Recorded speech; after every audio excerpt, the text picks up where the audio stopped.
And welcome. Good morning, everybody who has joined the Studio Offshore Energy webinar today. We still see some people coming in and joining us. That's great. For those of you who do not know me, my name is Bob Meijer. I'm director of TKI Offshore Energy. And these Studio Offshore Energy events, we organize these to share knowledge. Share knowledge from our innovation program, from research projects, and today is about the future of cable protection systems. And the program consists of a presentation from Peter Wellens from Deltares about his research on this topic, research that was also funded by TKI Offshore Energy. And after that, we'll have some comments and the vision from Ferdy Hengeveld from Van Oort. And there's, of course, the opportunity for you to ask questions. And you can do that via the chat. So you can type your questions in the chat. And Anouk Lubbers from the TKI Offshore Energy organization will monitor the chat and make sure that a lot of questions will be answered. And if not, we can always come back to that later on. The event is being recorded so that you are notified of that. Yeah, without further ado, because we only have limited time until 9 o'clock, I would like to hand over to Peter Wellens from Deltares. Peter. Thank you, Bob. I will share my screen.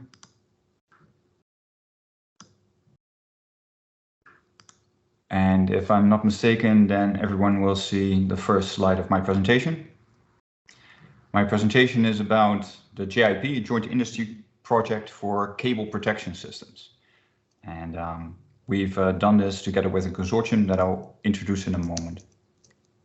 First, a bit about myself. I work at Delft University and I work at Deltares. I work on method development, on numerical methods for large motions and large deformations of, for instance, the free surface, but also of the structures themselves. I design experiments for validation, and I design analytical methods for rapid assessment evaluations. I built up a bit of a skill set over the past couple of years, but I'm trying to do this presentation in just under 30 minutes, so I'll quickly continue. The contents of this presentation are going to be something about the background, something about the composition of the consortium. I would like to go through all the work packages that we have conducted. We formulated a number of conclusions, and I would like to provide a future outlook. So, starting with the background. In 2021, news came out that CPSs were failing. Rather a lot of news. It was a big thing in the industry. I believe that it is still a big thing in the industry that CPSs are failing. And now we are at the moment that we need to say something about how to design future CPS systems, but also how to mitigate the motions, especially of the current generation of CPSs. So that is what we've been working on. We've formed a consortium. That consortium was funded in part by TKI Wind op Zee, Offshore Energy, but also funded by the consortium partners. Those are in order of Alphabet, Boskalis, Deltares, Scottish Power, Seaway, TKF, Twente Kabelfabriek, TNO, Van Oort and Vattenfall. And together we have set out to do this work. So we've formulated a proposal back in July of 2022, and our main objective was to increase the reliability of CPSs and to reduce the cost of wind energy systems by reducing the number of failures of cable protection systems. And what we found is that we needed a new set of understanding for CPSs, because there was a thought at one moment that CPSs would not show motion underwater. And this is clearly not the case, as I will demonstrate. So we've set up an engineering framework, and we have investigated mitigation strategies and cost. This project was conducted until the 30th of April, 2023. And as it is, the project is finished. and we are aiming for future projects. And that is something that I will say something about in the last slide. So work package 1, we wanted to investigate methods for cable modeling and to say something about failure mechanisms. What we've done is we've looked in the literature and we have consulted industry, and the following things came out. The main thing that came out is that there is no specific or hardly any specific literature on cable protection systems, on CPSs. But there are a number of things that you need to say about CPSs that make them special. They are in between monopiles, so inter-array, and they're also between offshore high voltage stations and coast. They are situated near the seabed. They are in the wake of other structures. Keep that in mind, in the wake of other structures. That is going to be important. They do show motion, as I will show with one of the experiments that we've done. And this motion can display resonance. And this resonance means that the frequencies of the loading are similar to the natural frequencies of the system, so that you can see also larger motions.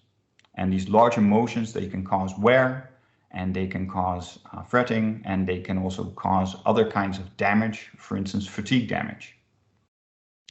The system itself is two-way coupled.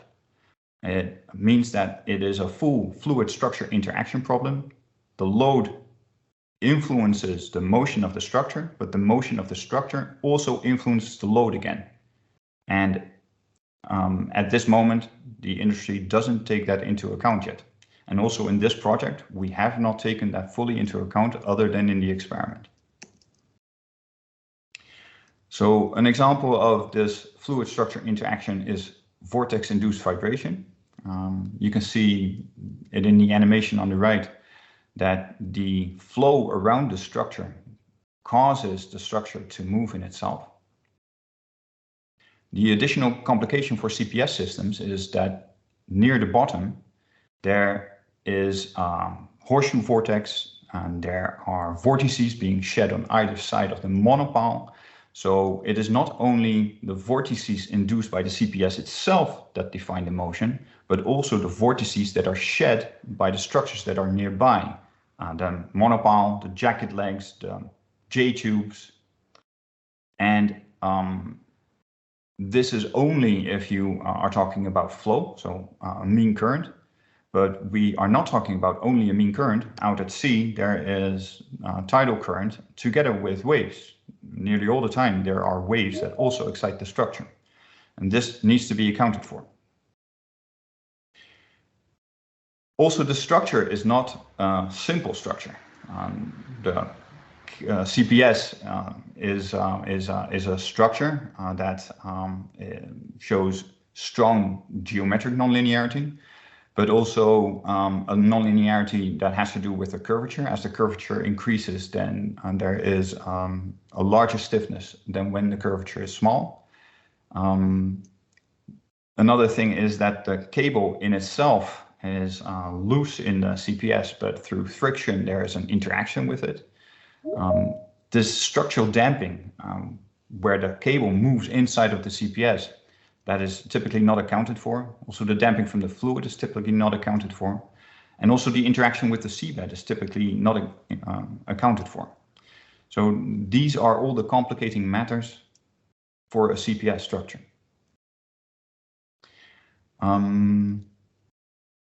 Oh, I'm going in the wrong direction. Apologies. So this is an artist's rendition of a CPS. You can see the CPS near the seabed. It is yellow here where the monopile is gray. And you can see that there is incoming flow. You can see that there is waves. You can see that there is vortices. Some of these vortices, they are created by the CPS itself. But the main thing that we have found is that for these CPS designs, flow amplification has not been accounted for. So the presence of the monopile, it interacts with the flow and it causes the flow to accelerate. The velocities near the monopile, they are larger than without the monopile present. And typically that is not accounted for. And this, we believe, is a major component of something that needs to be incorporated in future designs of CPSs. So in work package 2, we have set up an engineering framework, and it is one of the first renditions of one of these engineering frameworks. It is by design simple because we needed to design this engineering framework within the course of a year. And it is a step-by-step procedure with analytical approximations so that we are able to say something about CPS motions in a flow that is composed of current and waves. So still, although we believe it is not justified, the load and response are considered separate. But we also make sure that this engineering framework is very conservative by taking, for instance, only the stiffness of the cable into account and not the additional stiffness that for large deformations the CPS will also provide. So then the steps that you will need to take in order to say something about the CPS motion and potentially something about fatigue damage is that you look at the scatter diagram of the C states. You need to say something about the current. And what we've done, instead of fully resolving the flow around the CPSs and the monopile and all those sorts of things that we believe is very complicated and would require, for instance, large eddy simulation type of simulations, what we've done is we've modeled the loads by means of adding additional frequencies to the wave spectrum. So that is something that you will see in the right image, where we say the velocity variance density as a function of frequency. You can see the wave spectrum on the left, the most left image, and we've added at frequencies that are associated with vortex shedding. We've added energy to the velocity spectrum, and we've built up a load that is based on this velocity spectrum with these additional frequencies that are in there. And as a result of these velocities, you get forces. With these forces, you can compute deformations with a simple linear model that we have. These deformations lead to stresses, and these stresses can then be used to say something about stress ranges. And after applying Miner's rule, we can say something about fatigue damage. And all in all, we've tried to adhere to a recommended practice, and that recommended practice we've taken is not for CPSs, so we've taken the one for risers, which is not entirely adequate, but it is the best that we can do. If you want to reduce the motions of the CPS, and if you reduce the motions of the CPS, then you're also reducing the stress ranges. If you reduce the stress range, then you're also reducing fatigue and wear of the CPS. If you want to mitigate these motions, then there's a couple of things that you can do. What we've investigated is rock berms and rock banks. So we've set up an experiment, and in this experiment, we have added a monopile, we've added a scour protection system. You can see that in the pictures to the bottom left with gray and red. And on top of the scour protection, and you see the CPS going from the monopile into the seabed. You can see that on the left there are rock banks installed, and on the right image, somewhat in the middle, there's also a rock berm installed in blue. And we've evaluated these.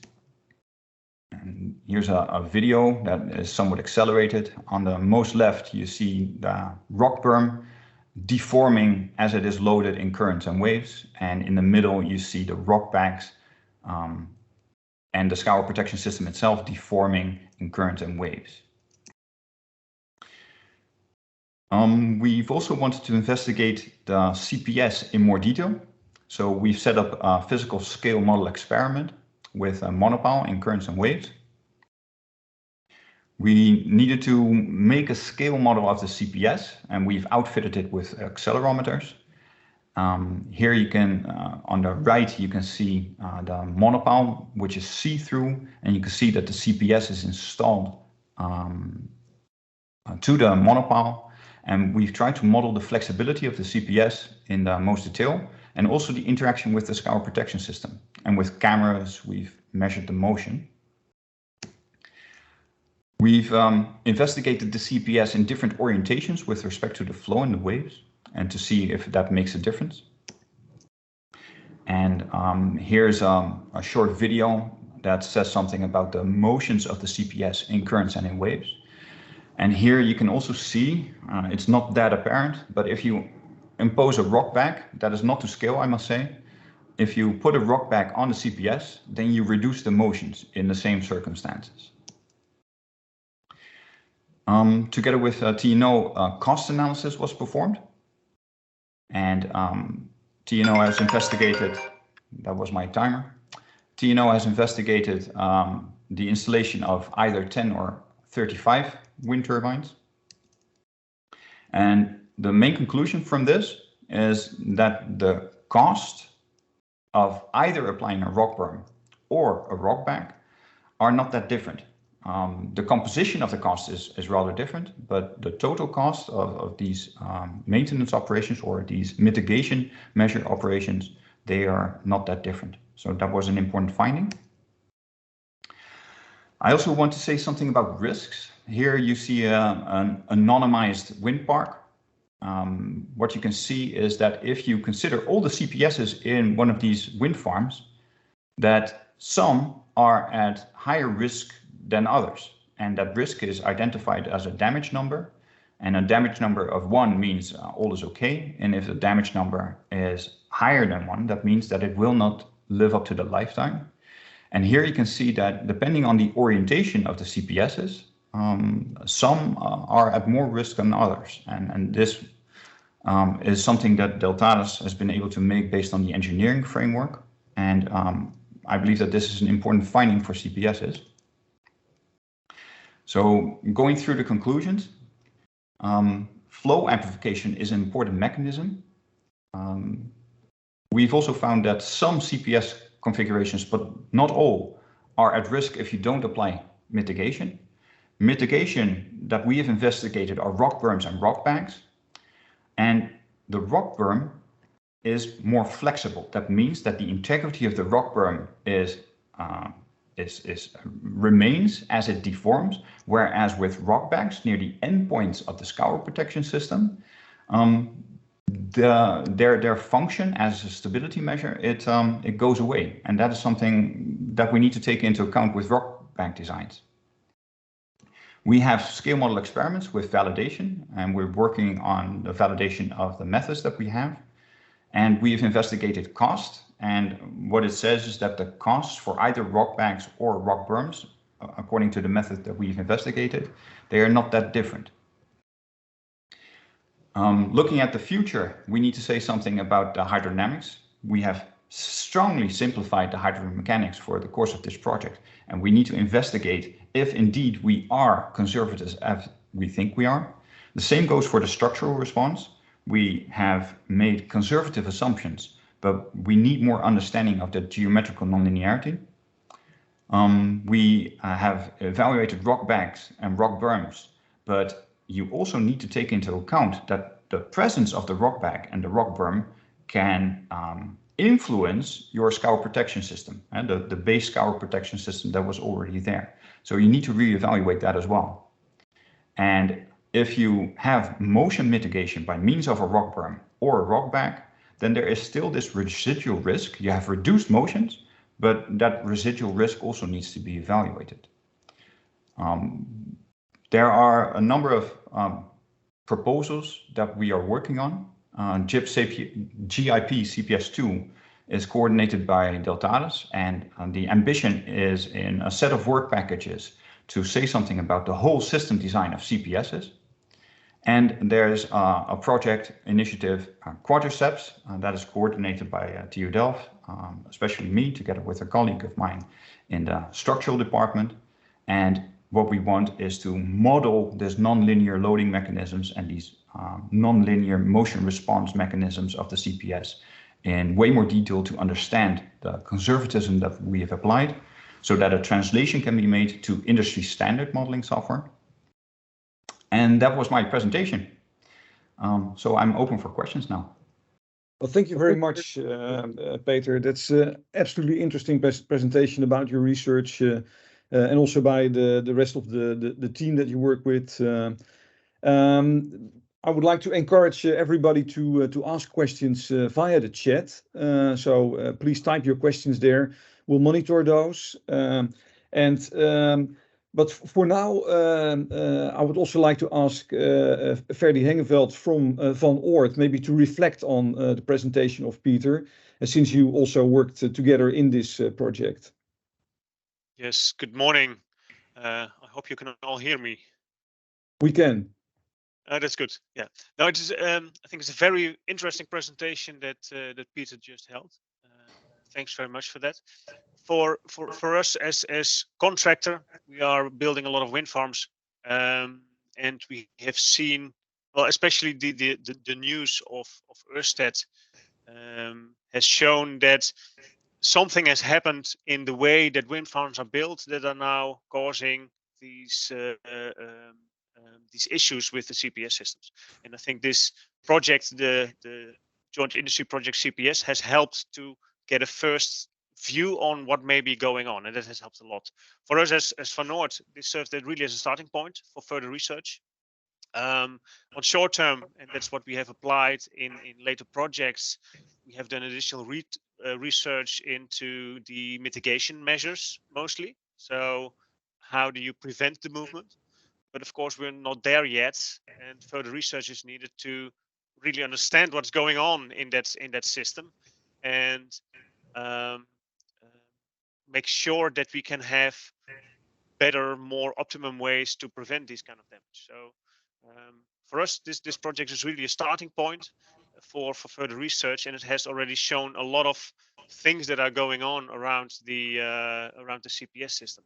And the challenging thing in there, from my perspective, is that we have so many stakeholders involved in here that we really need to see who does what, and how do we get all those parties together to make sure that we can have a safe CPS system, so our wind farms can continue to run smoothly.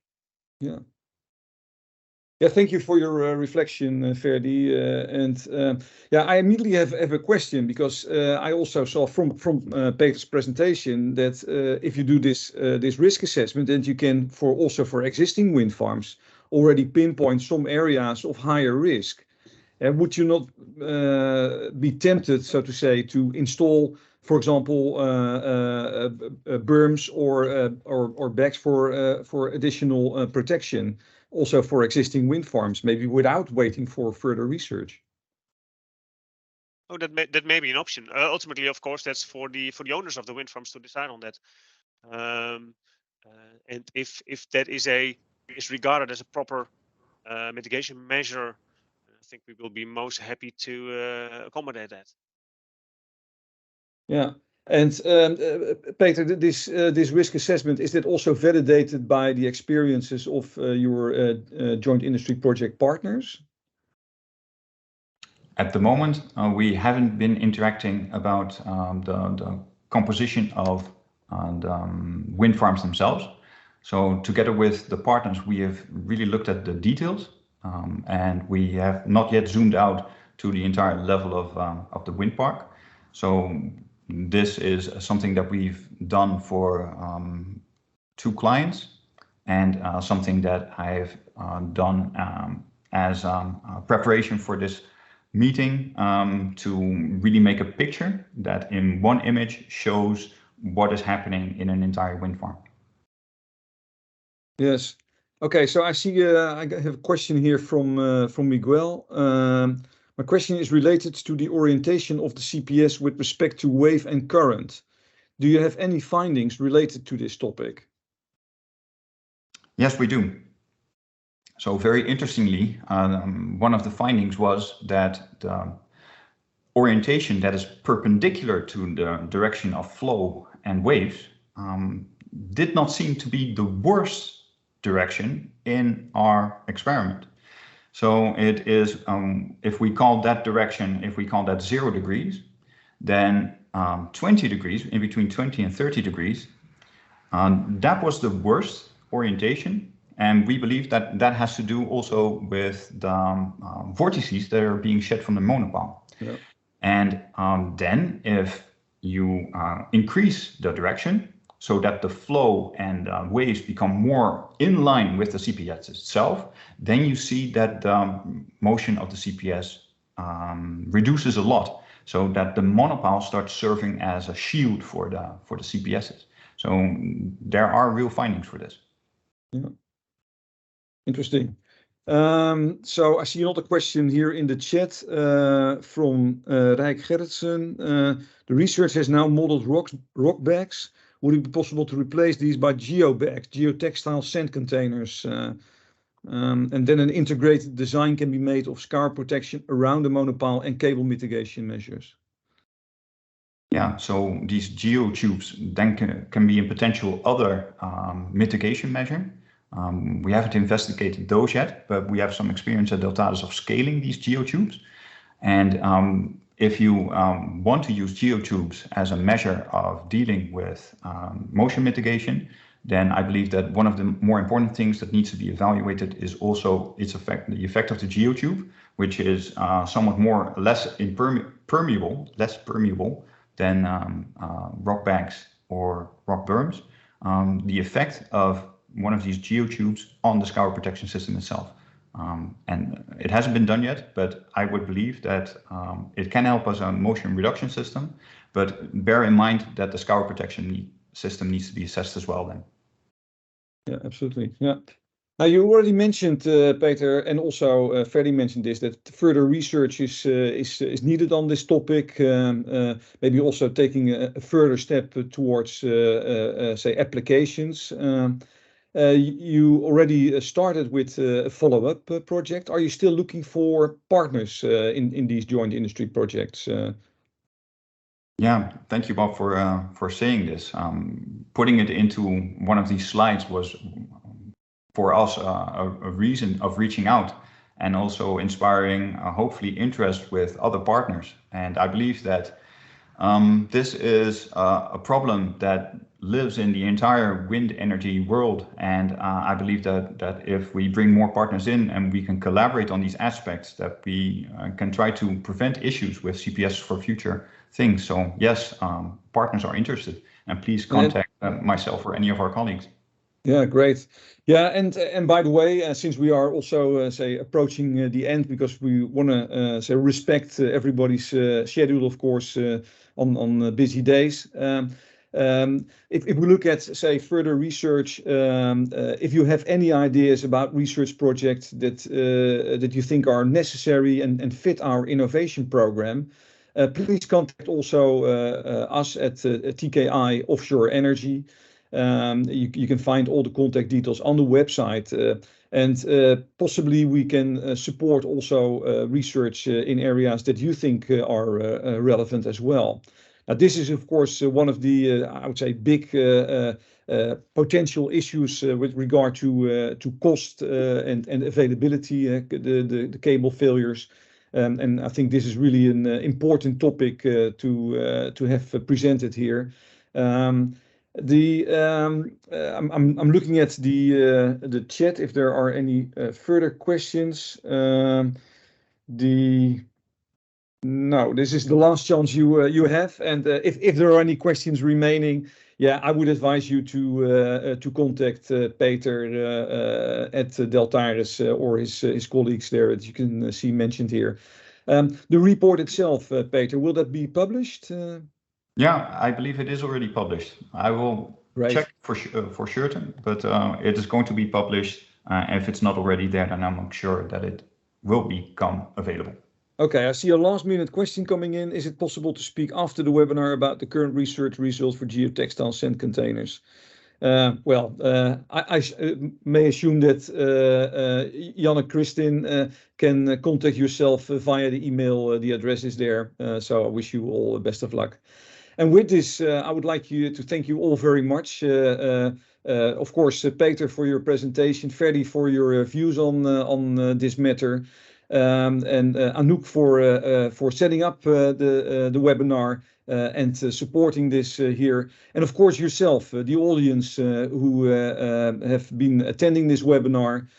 Please follow us on our newsletter and also on LinkedIn. and keep up to date with future events of Studio Offshore Energy. Thank you very much.